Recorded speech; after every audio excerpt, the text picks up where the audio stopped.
Buenas noches, por favor me confirma si escuchan.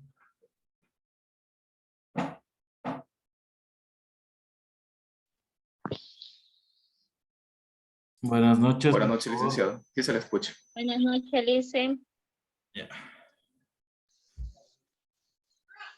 Vamos a comenzar entonces con la clase del día de hoy, ¿sí?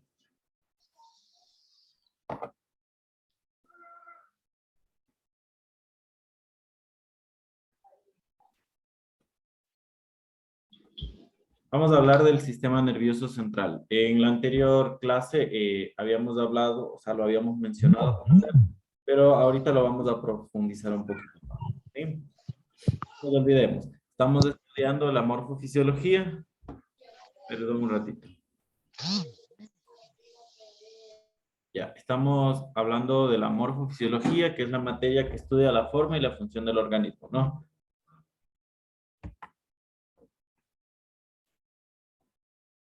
El sistema nervioso. Y cuando nosotros hablamos del sistema nervioso, la célula que se nos viene a la mente mayormente es la neurona, ¿no? Es se podría decir, la única capaz de transmitir una energía como tal para poder nosotros determinar una función, se podría decir, sentir, tener una función específica para nosotros poder determinar diferentes tipos de funciones como tal. De ella nace la neurona, de ella nace una función específica que es la de transmitir una energía, que ya vamos a hablar cada una de las funciones como tal, ejemplo, el sistema nervioso simpático, parasimpático, entre otro tipo de cosas, ¿no? Pero cuando nosotros no nos olvidemos, hablemos del tejido nervioso o de la célula como tal principal del sistema nervioso, es la neurona.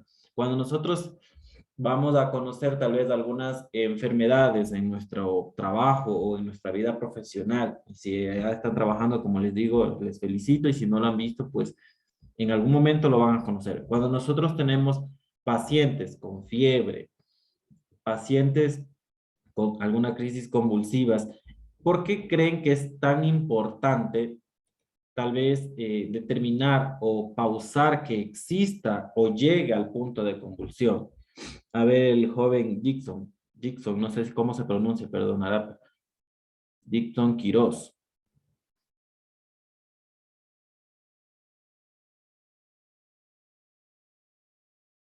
¿Sí me escucha?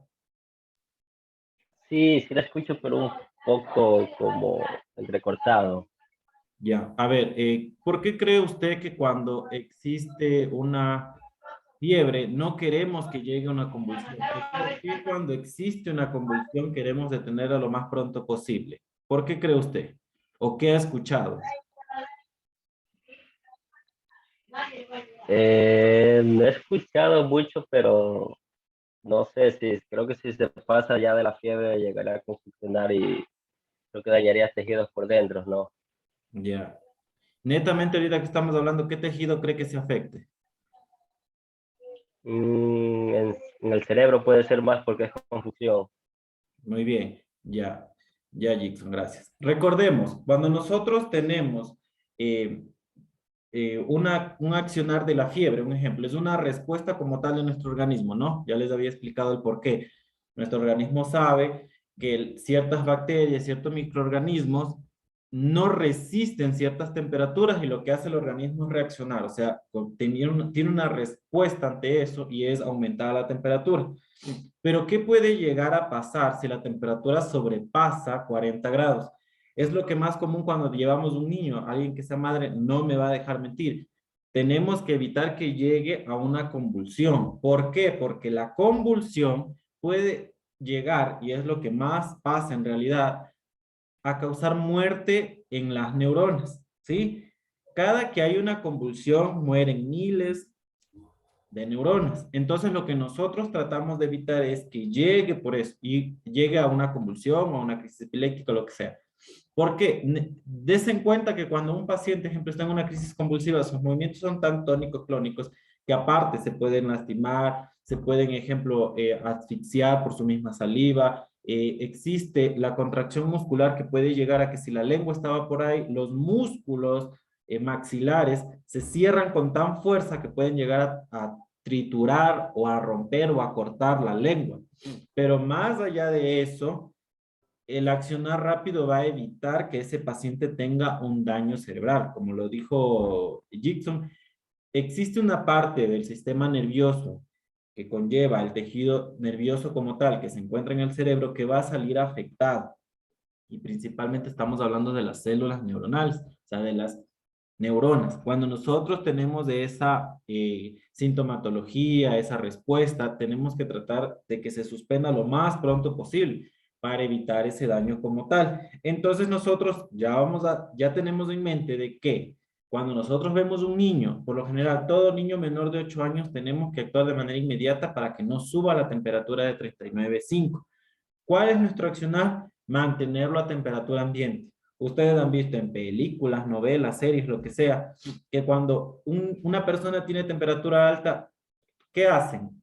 Tratan de bajarle la temperatura. Lo más ilógico y lo incorrecto que hacen es, dicen, metámoslo en tinas de hielo o agua fría como tal. No es lo correcto porque el cambio brusco de temperatura nos puede llegar a producir una contractura muscular de cualquier tipo. No es lo correcto, no es lo debido. Lo correcto es llevarlo a una temperatura ambiente. ¿Cómo nosotros vamos a hacer eso? Con medios físicos. ¿Cuáles son nuestros medios físicos? Toalla, alguna ropa o algo que nos ayude a mantener que ese paciente no continúe elevando la temperatura. Lo que nosotros vamos a hacer es tal vez a mojarle la cabeza, agregar medios, como yo les decía, compresas, paños, toallas, lo que sea, pero con temperatura al ambiente. Yo no puedo de manera brusca colocarle en hielo o en tinas de hielo. Ustedes pongan la mano en un hielo y no le van a producir, no se producen quemadura de primer grado, eso quema. Entonces es inadecuado, pero comúnmente lo vemos, ¿no? Pero no es lo correcto de hacer, ¿sí?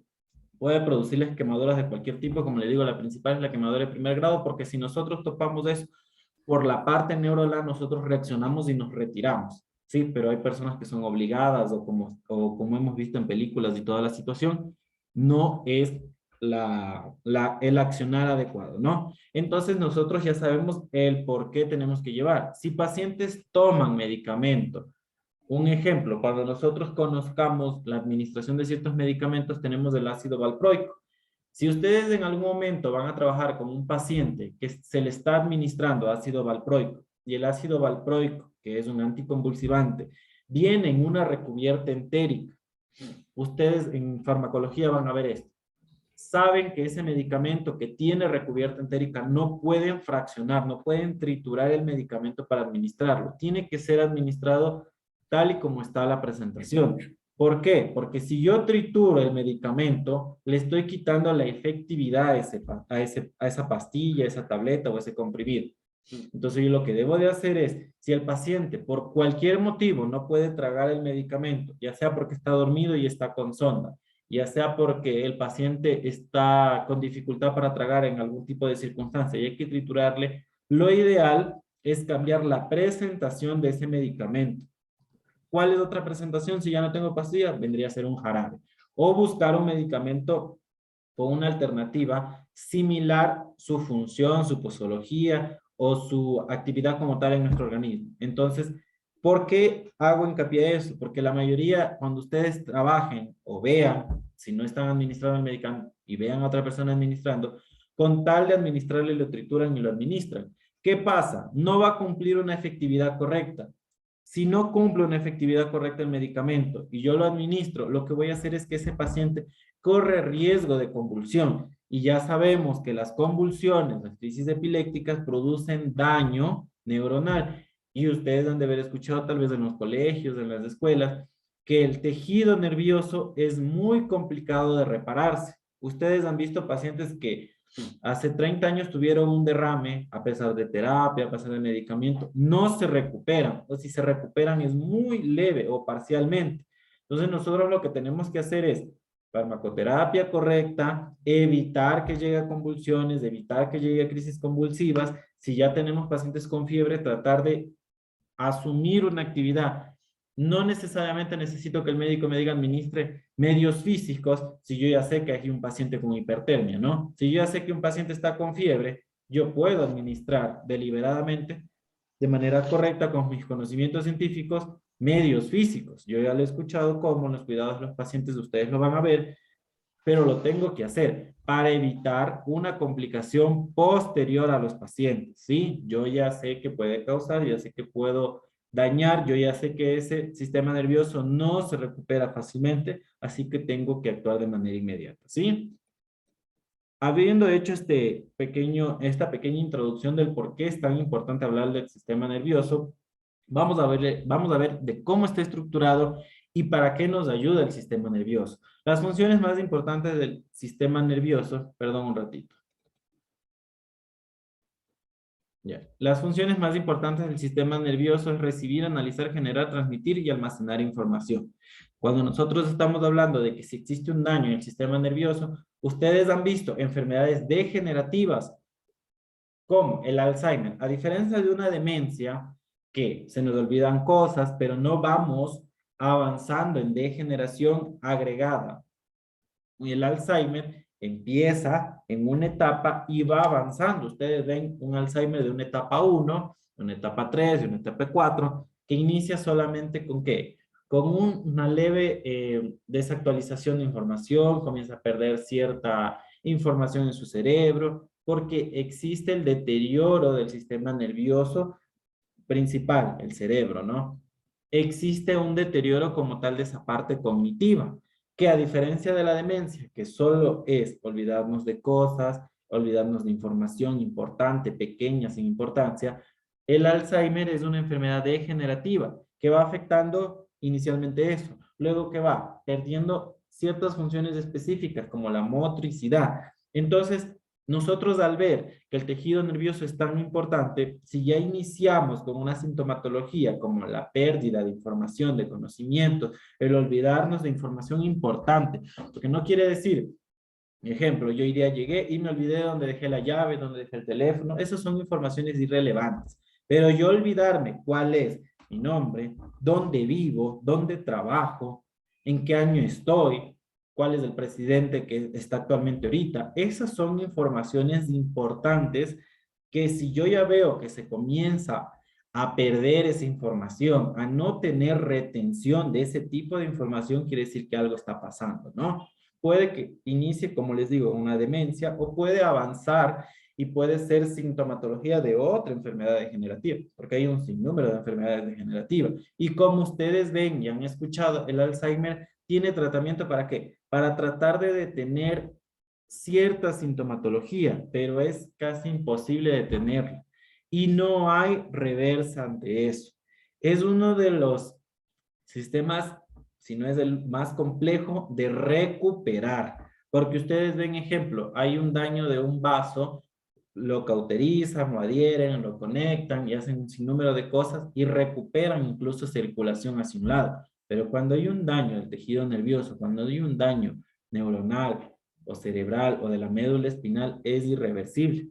Ya vamos a hablar de las funciones y por eso que es tan importante cuando están operando, cuando hay accidentes, del por qué inmovilizar, el por qué no topar, el por qué hacer esto y el por qué hacer otras circunstancias, ¿no? Sistema encargado de regulación de diversas funciones orgánicas vitales. Habíamos hablado en una parte de que si hay una conexión directa del cerebro, el tallo cerebral, y conlleva la médula espinal, y eso va creando ramificaciones del sistema nervioso hacia los demás órganos. ¿Para qué? Para decirles, tienes que alimentarte, tienes que respirar, o como nosotros asociamos, me arde el estómago, yo lo asocio a tener hambre, existen esas conexiones directas. Entonces, cuando hay una falla de este sistema como tal, puede conllevar a que nosotros perdamos ciertas funciones o cierta susceptibilidad en muchas cosas. Un ejemplo, en alguna clase ustedes van a ver, y yo les he mencionado que cuando nosotros tenemos un problema, ejemplo, de insulina, no estamos metabolizando bien nuestra energía. Entonces, ¿qué pasa? Nuestras células no se activan de manera correcta. ¿Y qué puede llegar a causar? El no tener hambre o el tener hambre excesiva, porque yo no tengo una conexión directa, mi metabolismo no está funcionando bien a que esas células tengan una suficiente energía o una correcta energía para poder captar, para poder receptar, para poder analizar mis funciones específicas. No crean que, bueno, ya yo administro la insulina, me administro el medicamento y no ha pasado nada. Mientras no esté regulado de manera adecuada, las neuronas, que son células igual que están en nuestro organismo, necesitan una función específica, una enzima específica, una cantidad de energía para poder funcionar. ¿Qué pasa igual cuando la glucosa está muy baja y no nos hemos alimentado correctamente?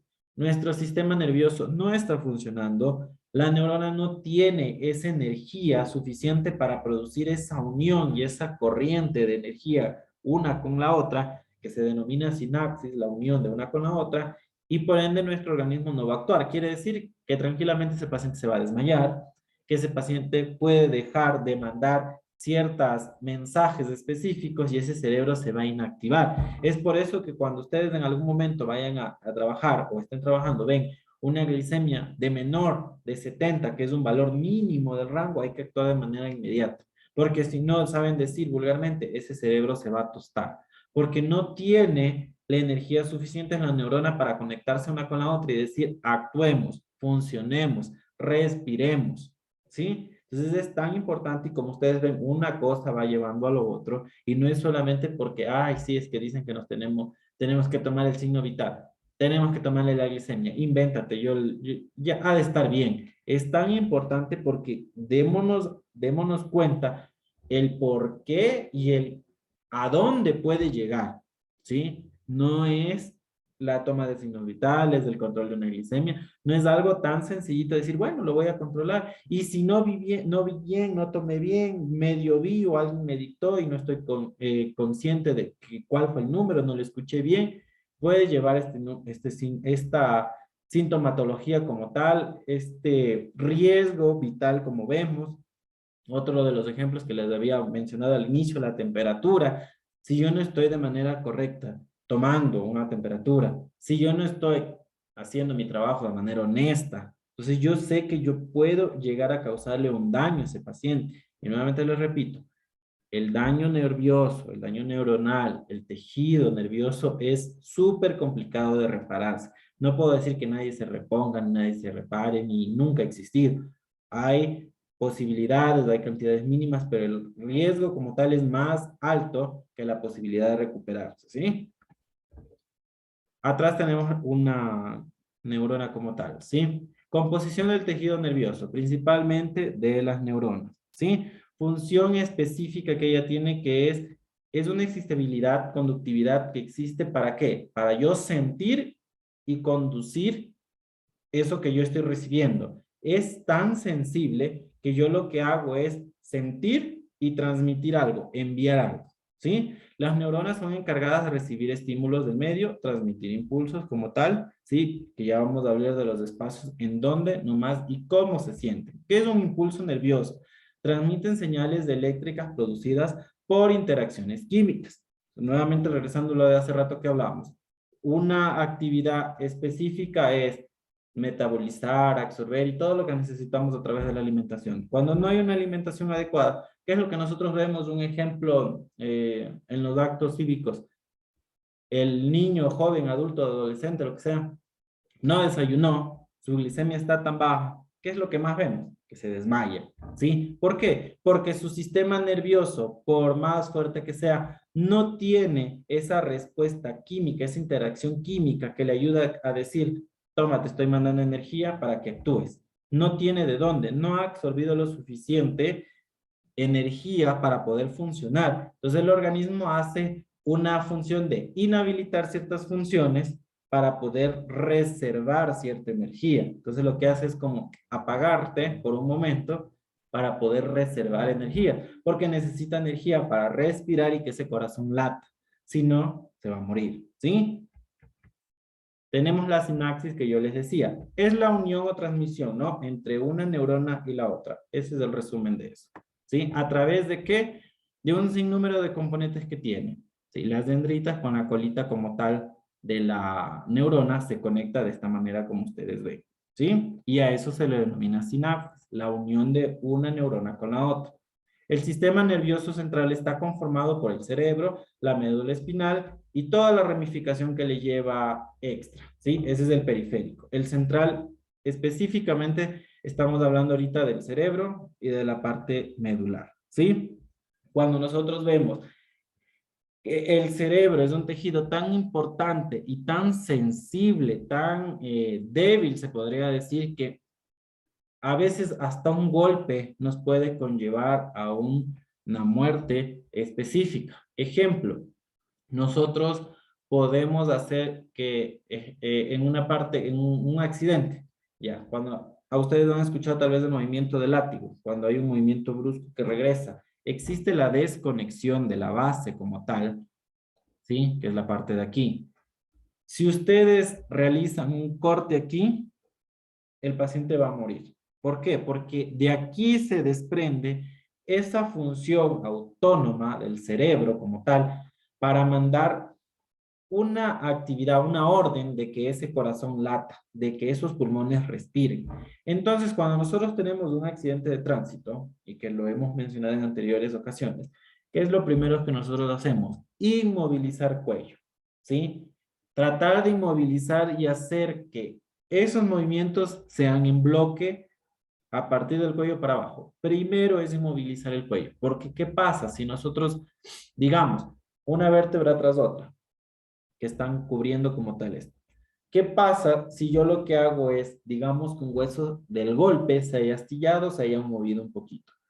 Si yo hago que eso se mueva, lo que va a hacer es destrozar, dañar, romper, fracturar cualquier parte extra de las vértebras. Va a cortar la circulación correcta y por ende no va a haber una función específica que es que ese cerebro mande una orden, ¿sí? A través de las neuronas, a través de la médula espinal, luego que se lleva a la otra parte de los nervios, a que ese corazón lata, a que esos pulmones respiren y ese paciente se va a parar. Y por más que hagan lo que hagan, así lo intuben, o sea, ya eso, ya no hay una circulación adecuada hacia arriba, ni hacia abajo, ni viceversa, y ese paciente va a tener una muerte cerebral. Ustedes han escuchado tal vez que las fracturas de base de cráneo, porque es la parte de aquí abajito, existe una cantidad de un 1% de cirujanos que se atrevan a operar. ¿Por qué? Al momento de abrir, existe tanto riesgo de manipulación que puede llevar a que un mínimo tope puede llegar a que esto se dañe y por ende el paciente de aquí para abajo quede inmóvil. Las cirugías de columna son una de las más delicadas incluso que se realizan. ¿Por qué? Porque la columna está cubriendo toda esa médula. En uno de los casos, cuando, ejemplo, si alguien es madre, cuando pasa por la médula raquídea, cuando son las cesáreas, ¿qué le dice el anestesiólogo? No se vaya a mover, porque si usted se mueve yo la puedo dejar paralítica. Claro, ingresa a la médula espinal la anestesia, colocan en cierto espacio vertebral para que de ahí hacia abajo sea la inmovilidad y la insensibilidad y de ahí hacia arriba no llegue nada. Son lugares específicos para que baje y vaya al canal correcto, topan el nervio específico, topan el lugar adecuado. Pero si no pasa eso, esa paciente puede llegar a tener una parálisis total, ¿sí?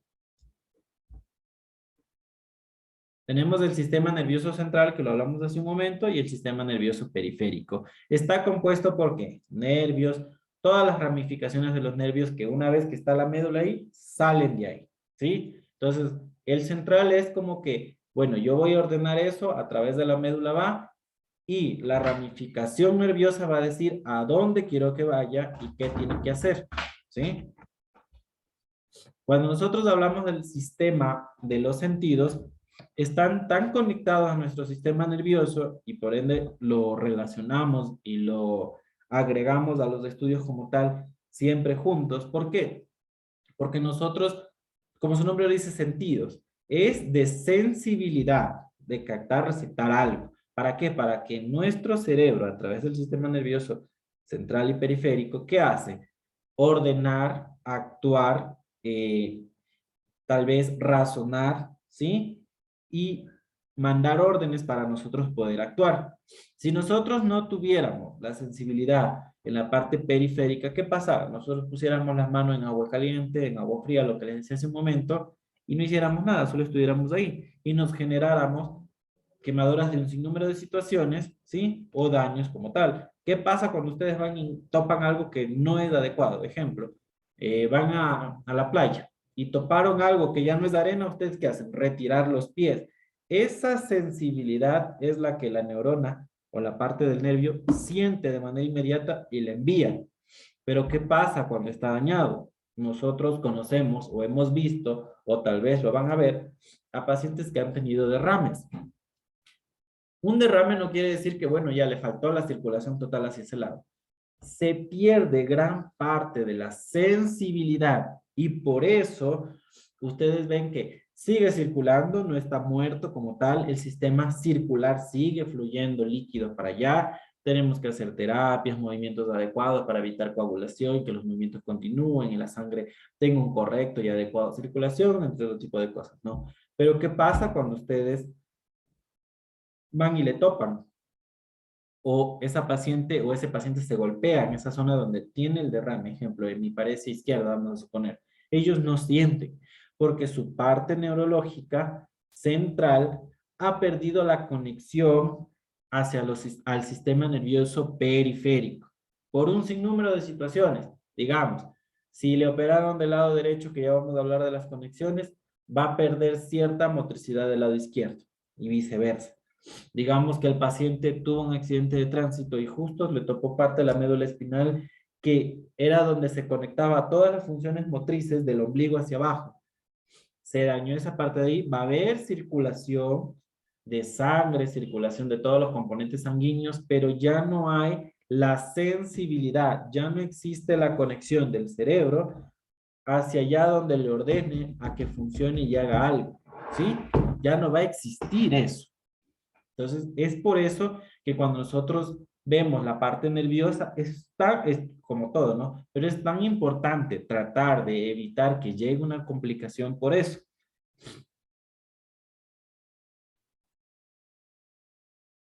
Vamos a cambiar de diapositivas.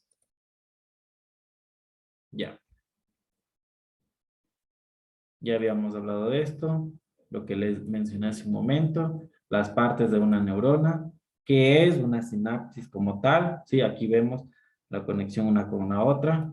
¿Sí? Vámonos a la parte de acá. Ya. Cuando nosotros tenemos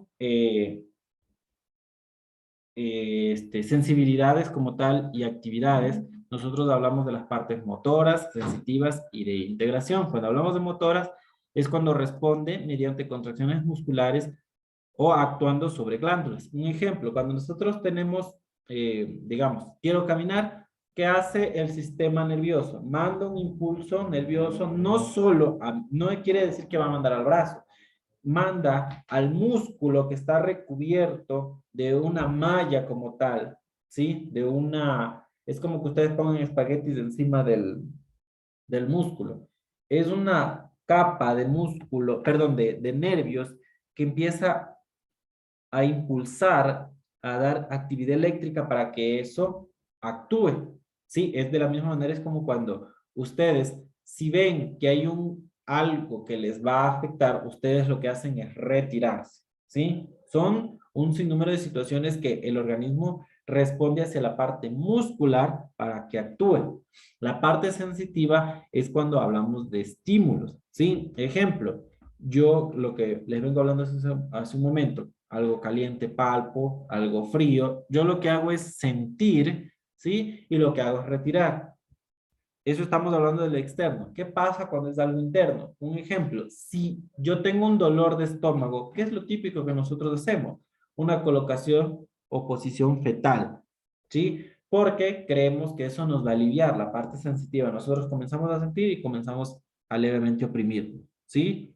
Otro, cuando nosotros tenemos un estímulo interno, ¿qué pasa cuando, como les decía hace un momento, me arde el estómago? Lo asocio a ese estímulo y el organismo y el cerebro dice, o yo lo interpreto, que es hambre, pero a veces es un ardor por otro sinnúmero de situaciones, ¿sí? De integración. que procesa los estímulos recibidos. Cuando yo he recibido un estímulo, ¿qué pasa? Mi cerebrito comienza a actuar, ¿sí? Comienza a asociar todo lo que yo he recibido. Un ejemplo, como yo les decía, me duele el estómago, mi cerebro va a asociar al hambre. ¿Y qué voy a hacer yo? A comer, ¿sí? Me voy a ir a alimentar correctamente. Si yo estoy en un lugar donde puedo alimentarme, pues me voy a alimentar, ¿sí? O si no, voy a asociar a qué. Voy a hacer una pausa, voy a luego alimentarme, voy a planear una alimentación posterior, ¿sí? Aquí habíamos hablado y hemos topado mucho el tema del sistema nervioso parasimpático autónomo, ¿sí? Cuando hablamos del sistema somático, ¿sí? Que es el que necesita algo para nosotros poder actuar, ¿sí? Tenemos los nervios craneales y los nervios raquídeos. Cuando es el sistema nervioso autónomo, está el sistema simpático y parasimpático. Es cuando el organismo late por sí solo, el cerebro actúa por sí solo. Cuando nosotros dormimos, no deja de trabajar el cerebro, continúa trabajando. Los pulmones continúan respirando, no necesita un aviso para poder continuar. ¿Qué pasa? Lo que nosotros comúnmente decimos la parálisis del sueño. ¿Qué sucede cuando nosotros tenemos en nuestros sueños como tal el no poder respirar, no poder hablar, nos queremos despertar? Existe una confusión como tal de nuestro sistema, recordemos que podemos tener fallas, que está queriendo despertar. ¿Para qué? Para que nuestro sistema nervioso se actúe, se active, perdón, porque tal vez está dejando de hacer una actividad específica como respirar de manera adecuada. Es como que le da un leve empujón, un leve recordatorio, ¿sí? Entonces no nos olvidemos, el sistema nervioso somático es lo que necesita. Los nervios, el impulso, la orden como tal del cerebro para actuar. Mientras que el sistema nervioso autónomo es el que es propio. Él actúa por sí solo, no necesita un impulso, su actividad como tal está funcionando siempre, a menos que haya una enfermedad, que haya una malformación, que haya un trauma o algo y va a dejar de funcionar, ¿sí? Por un trauma como lo que habíamos hablado hace un momento. Aquí está de manera muy visual el sistema nervioso central, ¿sí? Lo que les decía hace un momento. Es tan sencillo y tan, a pesar de que está como el pulmón y el corazón, está recubierto por una parte ósea, una estructura fuerte, rígida, que le va a impedir tal vez algún daño, existen traumas como tal que pueden causar. Cuando nosotros tal vez escuchamos traumatismos, golpes, accidentes, siempre vamos a asociar que la parte primordial del cuidado sea el sistema nervioso central. Luego el periférico, corroboramos las constantes vitales y toda la historia. Cuando tenemos un accidente de tránsito, primero el estado neurológico del paciente y verificar constantemente que ese estado neurológico no decaiga. Como una de las escalas que yo les había nombrado, que es muy importante y que tal vez no es tal vez, lo tienen que aprender a valorar, es la escala de coma de Glasgow. ¿Para qué nos ayuda la escala de coma de Glasgow? Es a valorar el estado neurológico motriz del paciente. Cuando nosotros valoramos la escala de coma de Glasgow, que es sobre 15, vamos viendo que el paciente nos responda verbalmente, que el paciente nos responda de manera visual, ¿sí? Y con alguna función que yo le pida que haga. Algo que yo pueda valorar y yo pueda decirle al paciente, tiene una escala de coma de Glasgow de 15. Si yo ya veo que esa escala de coma de Glasgow va deteriorándose, quiere decir que algo está pasando a nivel central o nivel periférico, ¿sí? Ejemplo, la parte central, el paciente me está contestando todo, me está abriendo y cerrando los ojos, pero no puede mover sus extremidades. Y él dice que sí movía. Entonces yo ya puedo asociar que algo en la parte periférica está afectando. ¿Qué puede ser? Ejemplo, si hubo un accidente de tránsito, un trauma o lo que sea, puede que una vértebra, como está encima de la otra y en medio está la médula espinal, puede que se haya movido y esté comprimiendo una parte específica y no nos ayuda a que esa médula espinal siga enviando estímulos nerviosos, ¿sí? Está alrededor de esta médula espinal las vértebras como tal que protegen a la médula espinal, ¿sí? Aparte de darnos sostén y una buena postura como tal, ayuda a proteger esa parte tan sensible. Entonces, ¿qué pasa? Cuando pasa la situación del Glasgow que yo les digo, nosotros tenemos que actuar rápido y todo lo que yo les decía, inmovilizar la parte central y toda la historia, pero tenemos que actuar rápido porque puede llegar a que esté comprimiendo más zonas o puede llegar a comprimir más zonas que pueden comprometer los órganos vitales. Digamos que el accidente haya causado un daño del ombligo para abajo. Yo ya sé que la parte del ombligo para abajo no es una parte vital en ese momento, pero ¿qué pasa si el paciente empieza a dejar de respirar? ¿Qué pasa si el paciente comienza ya no a responderme ni verbal ni ocular? Yo ya sé que esa parte central también está afectada, ¿sí? Yo ya no me voy a decir, bueno, lo periférico nomás, si no me está contestando órdenes. Puede que tenga una hemorragia masiva, puede que tenga un, digamos, desgarro o alguna ruptura de una parte central como tal. Entonces, por eso ustedes siempre van a asociar o siempre van a determinar en accidentes de politraumatizado que la parte central del paciente se la va a cuidar de manera primordial. Si tenemos un accidente de tránsito y el paciente comienza a disminuir la escala de coma de Glasgow, lo primero que van a hacer es inmovilizarlo, como ya sabemos, y ayudar a que ese paciente tenga oxigenado su cerebro. ¿Cómo creen ustedes, alguien que me diga, cómo creen que van a ayudar a que ese cerebro esté oxigenado? A ver, Jenny Zurita.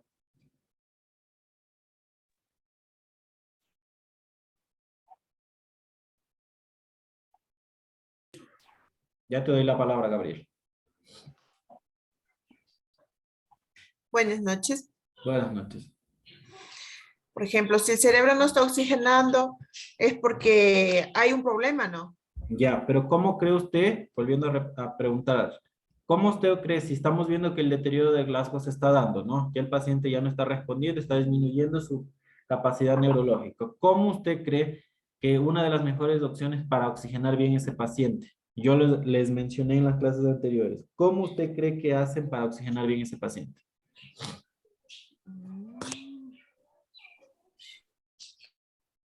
Tratando de preguntarle, por ejemplo, No, ya estamos hablando de que ha deteriorado el Glasgow. Ya, gracias, Jenny. Gabriel.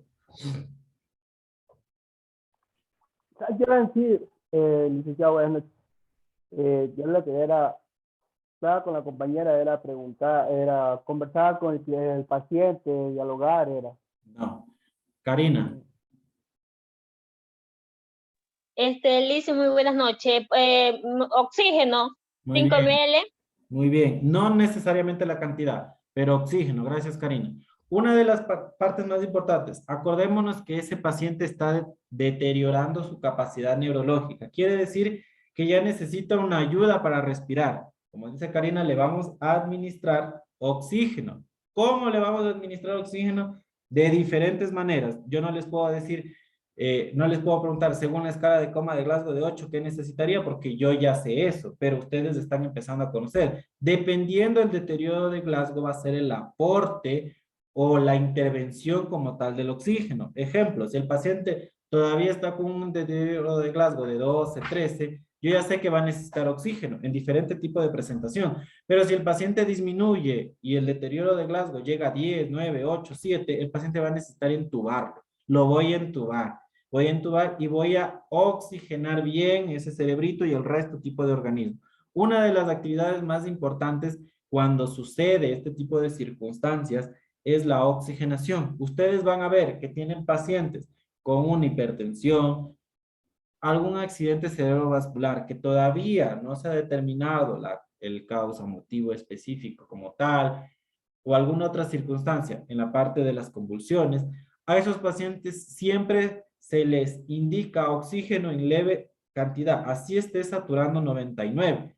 No le va a hacer daño en un litraje mínimo de 1 litro, de 2 litros, porque con eso nosotros aseguramos una oxigenación adecuada, hasta por lo menos determinar el motivo y la causa por el cual ha sucedido algo, ¿sí? Cuando hay este tipo de circunstancias, vamos a intervenir de esa manera, ¿sí? Ya le doy la palabra en otra oportunidad al compañero que alzó la mano. Ya. Cuando nosotros estamos en las partes, perdón, en las partes de la parte de la motricidad, de la parte de la habilidad, de la parte intelectual. Ustedes tal vez han escuchado o han visto o han relacionado que dicen es que como es mujer tiene el hemisferio derecho más funcional, perdón, izquierdo, más funcional. Y como es hombre tiene más funcional la inteligencia. Se ha visto en estudios, se ha ido relacionando que la parte de la mujer, las mujeres tienen más desarrollado su parte intelectual de imaginación. Es por eso que las mujeres, ustedes incluso han visto, son más detallistas, incluso asocian colores. Nosotros para los hombres es azul y se acabó. Ellas no es azul marino, azul eléctrico, azul ni sé qué, azul ni sé cuánto. Su parte imaginativa, su parte emocional incluso es más desarrollada, a diferencia del hombre, que es una parte más, se podría decir que sí un estándar. Si dice que 2 más 2 es 4, el cerebro del hombre, bueno, es 2 más 2 es 4. ¿Sí? Las habilidades del arte de nosotros es que nosotros podemos construir algo, no digo que las mujeres no, sino que en esa parte está mejor desarrollada, ¿sí? Habilidades musicales, ustedes ven que un gran número de hombres generan más de esa habilidad que una de las mujeres. Ahora, se podría decir que estamos empates, hablamos de generaciones como tal, porque hemos ido desarrollando casi a la par todo. Pero si hablamos de estudios, si estamos hablando de tablas, de números, la mayor cantidad, las mujeres tienen desarrollada la parte izquierda y los hombres la parte derecha, ¿sí? La parte de la imaginación, de la parte emocional, de la parte de habilidades como tal, no necesariamente para, para hacer algo, sino generalizando la habilidad, es la parte de la mujer. Por eso ustedes ven que si ustedes le dan a un hombre $10 para que cocine en el día, no sabe qué hacer, pero si le dan $10 para a la mujer que cocina, ya lo hacen una semana. Son diferentes tipos de situaciones que ustedes ven y van relacionando y tiene una lógica, ¿sí? Es la parte genética como tal, no es porque nosotros seamos vagos de naturaleza, ¿sí? Sino que genéticamente hablando, tienen su parte neuronal mejor funcional.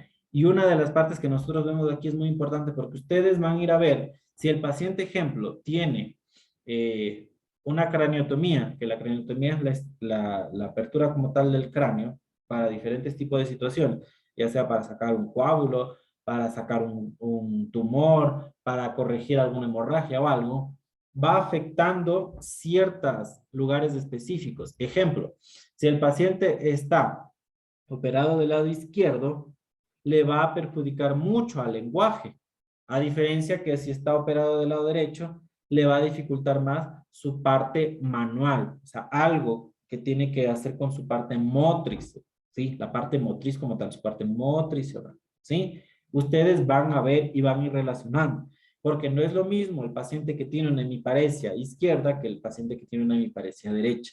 Ustedes van a ir asociando y van a ir relacionando todo esto que les digo en la práctica diaria, cuando ustedes ya vean eso. ¿Cómo nosotros podemos relacionar uno de las actividades que hacemos a diario? Un ejemplo, cuando nosotros tomamos la presión, yo les había dicho que es un parámetro tan importante para poder nosotros tal vez delimitar que algo le está pasando a ese paciente. A ver, Luis C., no sé cómo será el apellido, usted alzó la mano hace rato. Profe, buenas noches. Luis ¿Cómo, Castillo. ¿Cómo le va, Luis? A ver, Luis, cuando usted, nosotros habíamos hablado en las clases anteriores, cuando nosotros tenemos pacientes con hipertensiones o hipotensiones, algo pasa a la parte neurológica o algo puede llegar a pasar. Recuérdeme algo de lo que yo les había nombrado tal vez. Sí, prácticamente puede ser cuando la presión está mal, tanto la presión alta o la presión baja por varias razones, ¿no? ¿Qué puede llegar a causar? Un derrame cerebral. Muy bien, ya. Eso estamos hablando de cuando hay una hipertensión, ya. Y cuando hay una hipotensión, ¿qué puede llegar a causar? Cuando la presión está baja.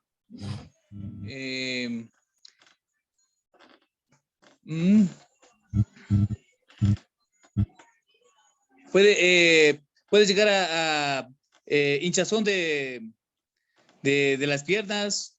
No, ya. Vamos a darle la oportunidad a otra persona, Luis. Gracias. A ver. Silvana Martínez.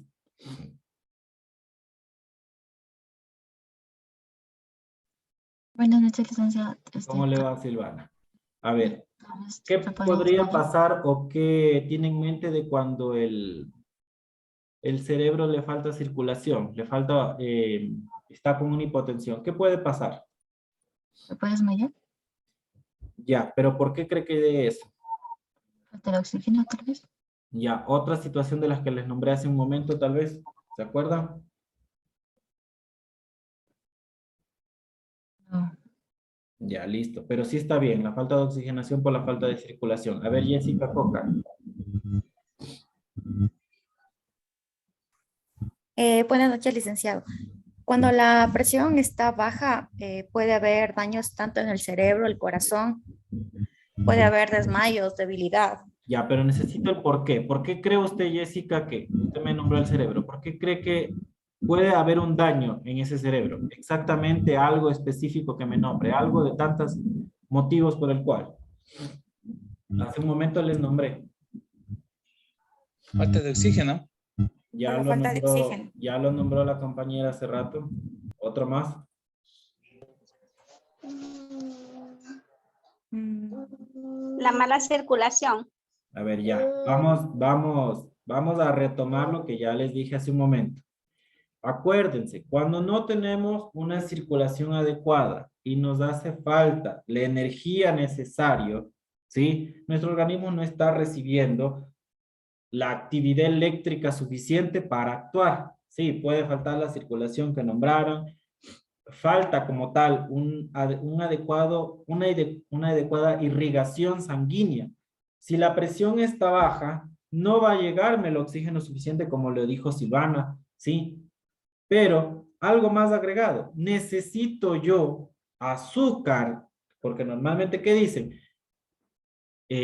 Cuando se desmaya el paciente, ¿qué le dan? Un agüita de azúcar, ¿o no? Es lo Un más... caramelo.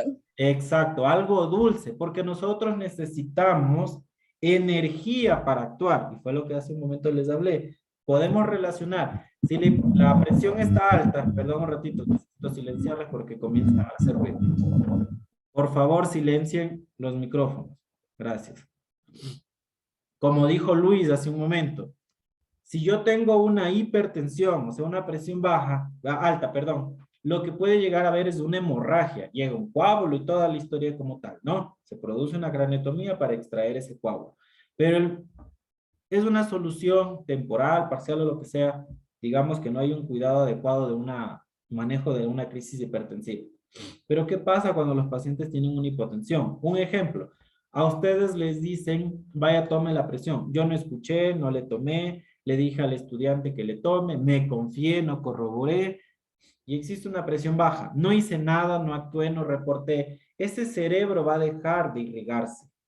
Claro, va a faltar la oxigenación, va a faltar una circulación adecuada, va a faltar esa energía para que ese cerebro funcione y puede llegar a una parada cardíaca. ¿Por qué? Porque yo ya no tengo nada que me esté activando mi función cerebral, ¿sí? Entonces, cuando yo voy a controlar los signos vitales, presión, pulso y todo lo que ya sé, agregado a la glicemia, que también ya sé para qué sirve y el por qué, tengo que hacer algo real y algo verídico. Y como les digo y les voy a repetir siempre, no confiarme porque eso puede llegar a poner en riesgo la vida del paciente, ¿sí?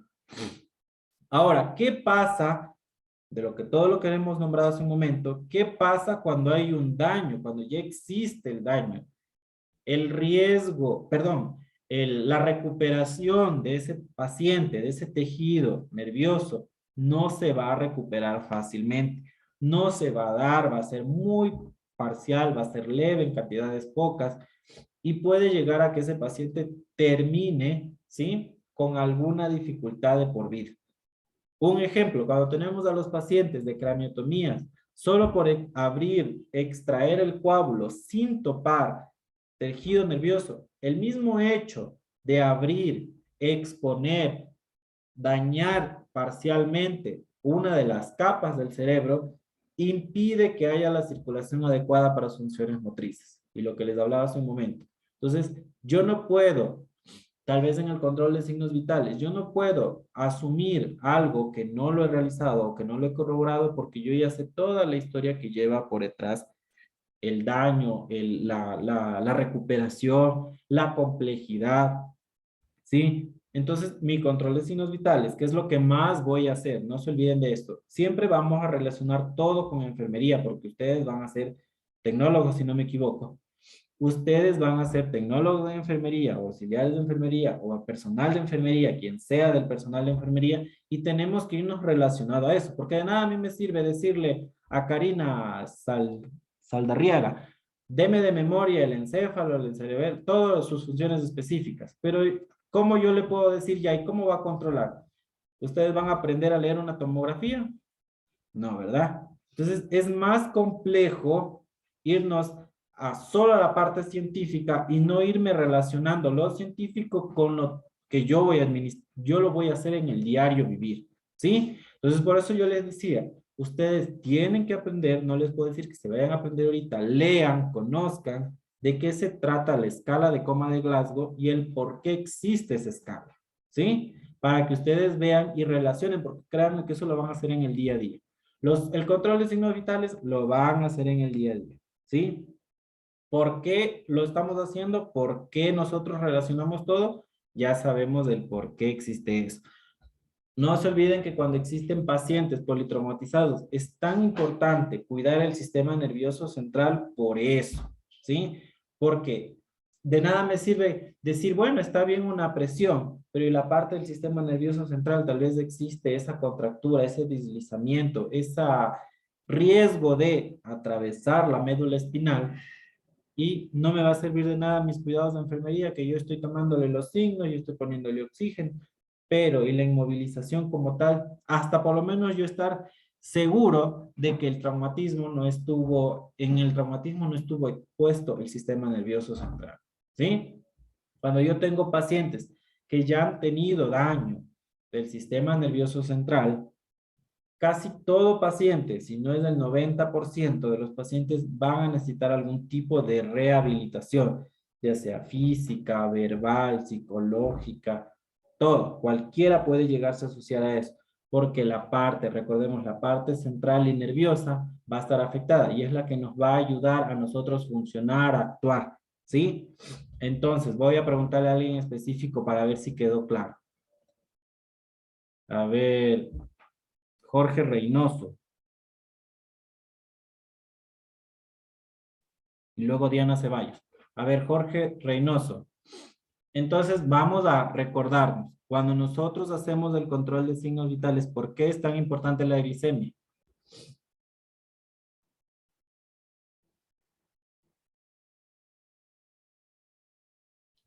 A ver, Jorge Reynoso. Buenas noches, licenciado. ¿Cómo le va?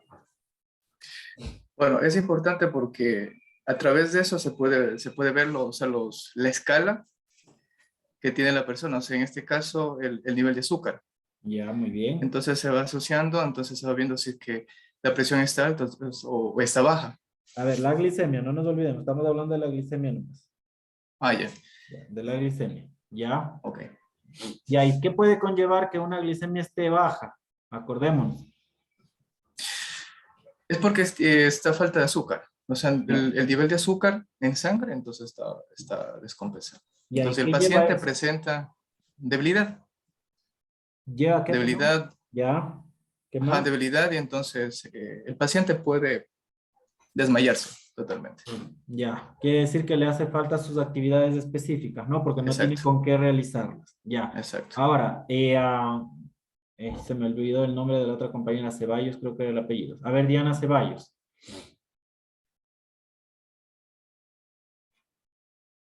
Diana, Sí, dígame, licenciado. ya. ¿Cómo se asocia la hipertensión? ¿Algún daño neurológico? La hipertensión puede, por la mala circulación, puede haber un tipo de coágulo, el cual provoca una trombosis. ¿Qué es la hipertensión para usted? Hipertensión es la presión alta. Ya, muy bien. La presión alta lleva a que la fuerza de los vasos sanguíneos puedan colapsar, ¿sí? Eso de los coágulos puede ser por una hipotensión, más no por una hipertensión, ¿sí? ¿Por qué? Porque el coágulo se genera por la falta de circulación y ahorita estamos hablando de una exageración en la circulación, ¿sí? Gracias, Diana. Alguien más había levantado la mano y no le vi. Ya, alguien que quiera lanzarse a responder una pregunta, algo sencillo.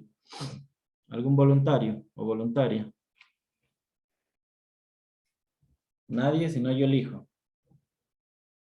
Yo. Jonathan. ¿Quién es yo? A ver, Jonathan. ¿Qué pasaría si en vez de tener la glicemia baja tenemos la glicemia alta? Yo les nombré cuando tenemos el azúcar alta. ¿Qué puede pasar?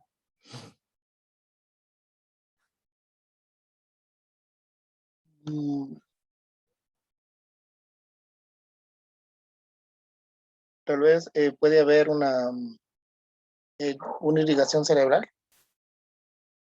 La irrigación cerebral existe. Todos tenemos irrigación cerebral. ¿sí? El tema de, entonces, un derrame cerebral se puede decir, ¿no es cierto? ¿Pero por qué? ¿Por qué? Por lo que usted nos dijo de la función de que la glicemia está súper alta, o sea, el azúcar está alto en este caso, y pues produce calor en el cuerpo, que en el cual... no. A ver, alguien que voy a explicarles. Gracias, Jonathan. Voy a explicarles. Cuando ustedes ponen 10 cucharadas de azúcar en un vaso de agua, medio vaso de agua, ¿qué pasa con ese vaso de agua? Se vuelve espeso, ¿no? Sí. Ya. Es lo mismo que pasa en la sangre. No te escucho, Luis. Estás con interferencias. Sí, profe. Obviamente la glicemia alta es cuando la sangre tiene elevada cantidad de azúcar. Ya. Obviamente se hace. Muy bien. Por ende, obviamente, el cerebro no actúa debidamente Ya. por la elevada. Pero hay un porqué. O sea, necesito el porqué. A ver, Luis, el otro Luis alzó la mano. Buenas noches, licenciado. Se debe lo que, o sea, con la glicemia, cuando está alta, lo que es la presión, se coagula lo que es la sangre. Solo glicemia estoy hablando. A ver, les voy a volver. Verán que esto les va a servir a ustedes, no a mí. ¿Sí? Recuerden, nuevamente les doy el ejemplo. Si yo tengo un medio vaso de agua, yo le pongo 10 cucharadas de azúcar, ese vaso se va a hacer espeso, de agua súper espesa, densa y pesada. Lo mismo pasa en la sangre. Cuando yo tengo una cantidad exagerada de azúcar en mi sangre, se va a volver espesa. ¿Y qué va a pasar? No va a circular de manera correcta, pero el motivo específico por el cual es que ya no va a haber circulación adecuada de ese cerebro, porque puede llegar a tapar un vaso, ¿sí? Es lo mismo. Nosotros acordémonos, si nosotros nos vamos a tomar un vaso, ese vaso de agua tan espeso, primero no lo vamos a tolerar, no lo vamos a tomar ni la mitad. Nuestro organismo responde y no va a terminar de tomarlo.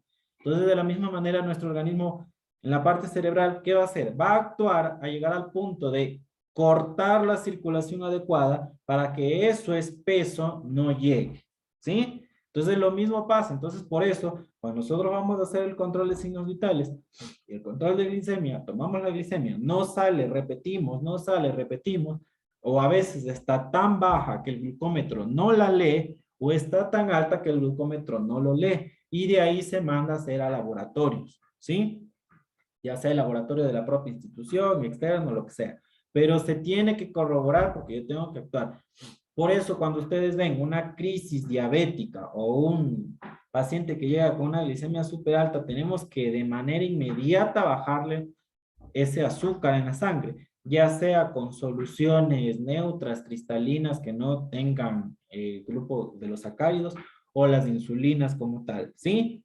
Por eso es que es tan importante el control, por eso es que es tan importante que los enfermeros y la enfermería, por favor, silencio a todos los que están con los micrófonos, alzarán la mano antes de intervenir. Por eso que cuando yo hago los controles, la prevención y la promoción de salud, es tan importante decirle, tienes que tomarte de manera correcta el medicamento. No es porque, bueno, yo mañana me lo tomo. Ya le doy la mano a Jessica y luego a Luis. Perdón, la palabra. yo necesito que los controles de los medicamentos, de los signos vitales, sean adecuados, la administración adecuada en los horarios correctos, porque todo lo no controlado, lo no supervisado, lo que no se ha hecho de manera adecuada puede llevar a un riesgo como tal de todo lo neurológico que hemos hablado, ¿sí? Como les decía en uno de los ejemplos de las cirugías, casi el 1% de los cirujanos de traumatología de cuello, cabeza o de columna tienen un riesgo de 90-95% para operar y algunos ni siquiera se atreven a operar dependiendo de las circunstancias en las que se encuentren, ¿no? Porque el riesgo es mayor, hay un contra de las complicaciones que de la mejoría, ¿sí? Es por eso. Y no es porque, bueno, yo le lesioné y ya se va a recuperar mañana con este o con esta pastillita.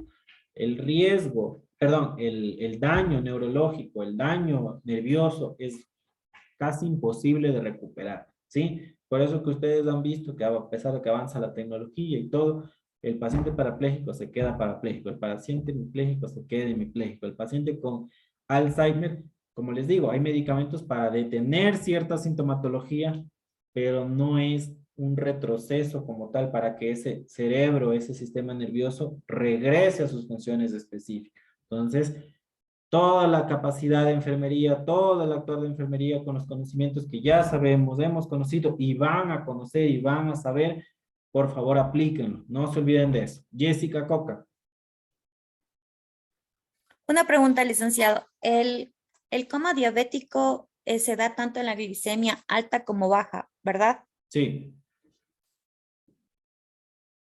Sí, Jessica, existen el coma diabético como tal.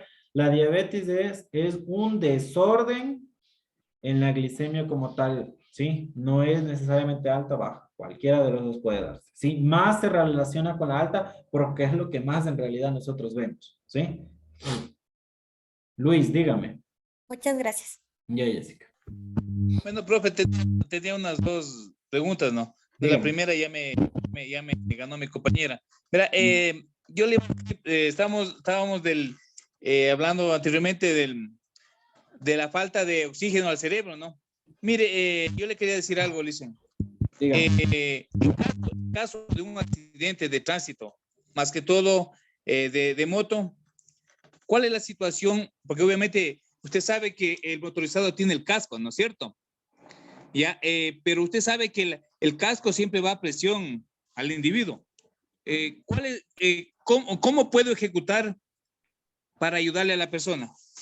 Ya, verán, existen diferentes tipos de estrategias. Una de las principales de las estrategias que más se hablan ahorita es la ruptura del casco como tal. Tratar de inmovilizar el cuello e ir rompiendo el casco para ir retirándolo. Porque yo no puedo hacer el movimiento de retirarlo y en ese movimiento puedo friccionar, triturar o deslizar, como yo les digo, una de las vértebras. Otra también de las que se debería actuar, el retiro como tal, como les digo, del casco, triturándolo, partiéndolo, rompiéndolo de una manera donde se movilice como tal. ¿Por qué? Porque nosotros tenemos que asegurar esa oxigenación. Y una de las aseguraciones de la oxigenación, Luis, por favor, necesito que inactives el audio hasta que yo te dé la palabra, porque cada rato se activa. Ya. Entonces, cuando sucede eso, que yo necesito oxigenar el cerebro y ha habido un trauma, hay una técnica como tal que es solo de movilizar la mandíbula y al momento que yo tengo el casco no me permite.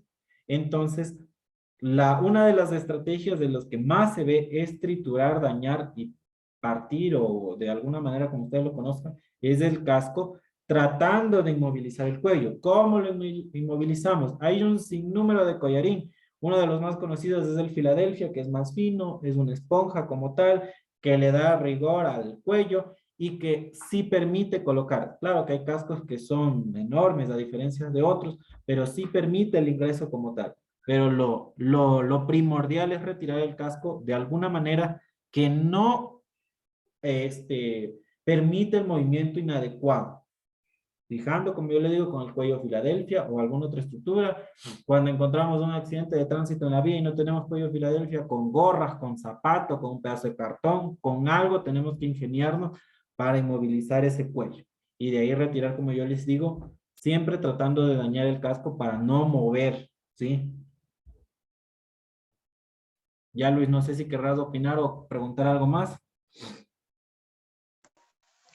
Sí, sí, listen. Lo que pasa es que anteriormente yo trabajaba en la seguridad, era supervisor. Y yo vi un compañero también, supervisor de otra empresa, que sufrió un accidente. Supuestamente él estaba intacto, ¿no es cierto? Pero el momento que él mismo se sacó el casco, automáticamente se cayó desmayado y perdió la vida. Exacto. Es que hubo, como yo les digo, es una vértebra encima de la otra. Y un movimiento cualquiera, si ya existió el deslizamiento y un movimiento inadecuado, solo con que le muevan un poco, va a inmovilizar la circulación adecuada, va a impedir que haya una circulación adecuada del órgano como tal que va a mandar el estímulo, ya sea automático o con alguna orden como tal, pero va a impedir eso y el cerebro deja de mandar órdenes a que ese corazón lata o ese pulmón respire y ahí quedó. Entonces pudo haber sucedido eso que usted me menciona con ese ejemplo que yo les doy. Por eso, en todo accidente, no se olviden de eso. Si ustedes forman parte de un accidente, ustedes, que ojalá y nunca pase, o algún familiar, o ustedes están presenciando, inmovilicen siempre la parte central, ¿sí? Si el casco no le impide respirar, pues manténgalo hasta que encuentren un lugar específico donde se lo puedan retirar o alguna manera para retirarlo que no ayude a que esa columna se mueva mucho, ¿sí? A ver, Karina, dígame su pregunta. Lice, lo que yo le quería responder lo del compañero, usted respondió en una cierta parte, pero yo tengo entendido, Lice, que un accidente que tenga el casco uno debe movilizar cabeza y lo preferiblemente no sacar el casco porque le está ayudando a sostener como un collarín. Y si hay férulas, se moviliza a la persona, pero como la persona que está, el paciente que está atendido, uno primero moviliza cabeza y tiene que presentarse, porque el momento de uno actuar nomás, el paciente va a tener que reaccionar, entonces ahí va a haber un movimiento brusco. Ya, verá, Karina. Entonces, Sí le entiendo, Karina. Verá, a ver, vamos a recordar algo. El casco solo cubre de aquí para arriba. Ustedes han visto que el casco llega hasta acá. No inmoviliza hasta la parte de abajo. Nuevamente les digo, la idea es inmovilizar esto, pero si el casco que ustedes ven que hace esto, hay cascos que en vez de dar solo la protección, existen presión como tal.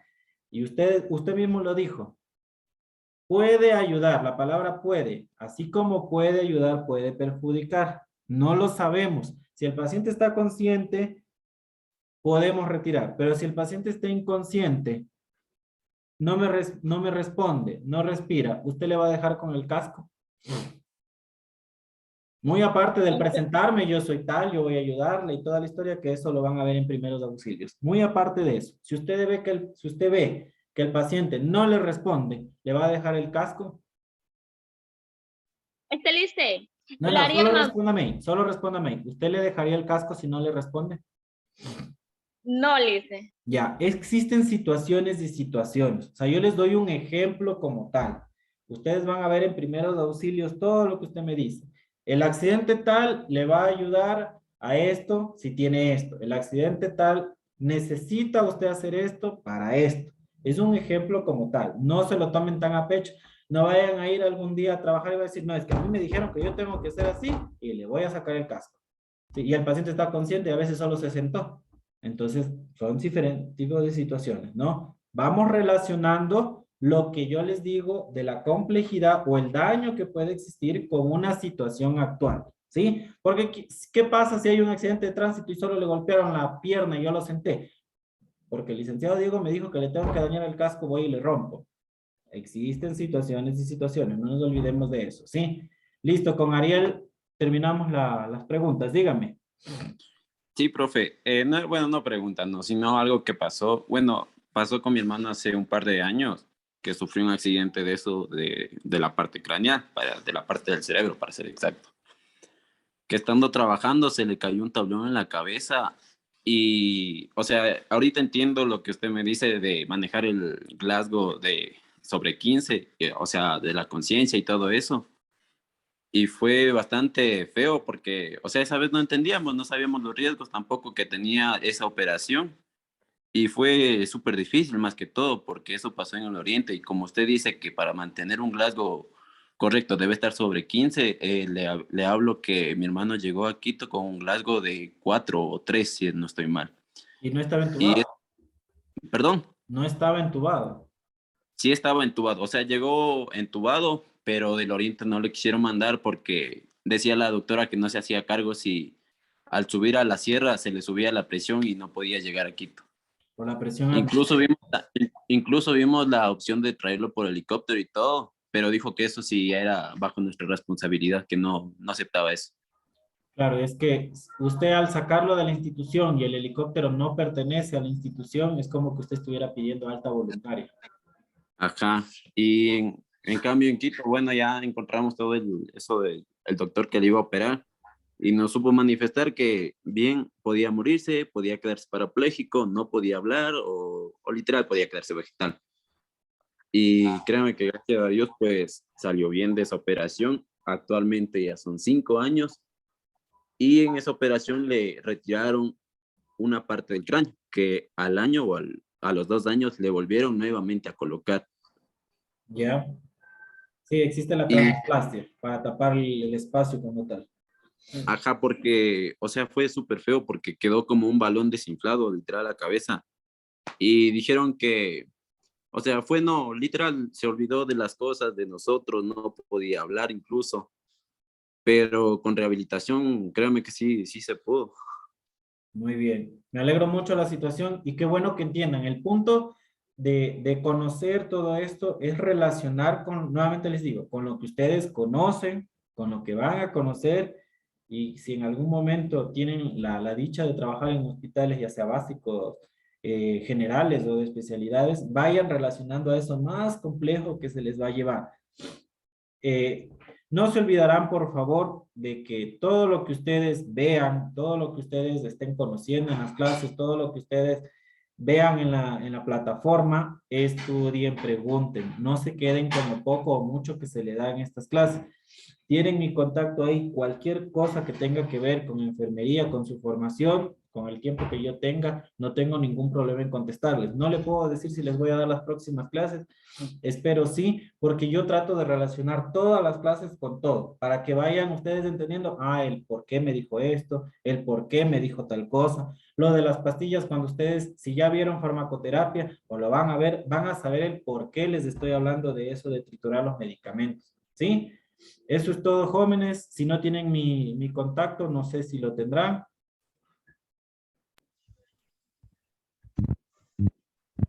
Les dejo ahí mi contacto nuevamente. Mi nombre es Diego Uriarte. Cualquier cosa, por favor, en horarios laborables. Les recuerdo que mi contacto es para mensajes o mensajes de audio en el WhatsApp. Y yo trabajo en otra institución, no es en el único lugar de trabajo, así que por favor, traten de escribir o enviar audios, lo que sea, en horarios laborables, y yo les debo contestar apenas tengo tiempo. Las llamadas yo no sé contestar en horarios laborables, y les contesto es porque en realidad a veces me llaman de ciertos lugares y tengo que contestar, pero ya luego les digo que por favor vean o me escriban, ¿sí? Eso es todo. Una buena noche con todos y que pasen muy bien. Pasa bien, Una buena noche, Licen. Gracias, licenciada. Buenas noches. Gracias. Una buena noche, licenciado. Igualmente, pasen bien.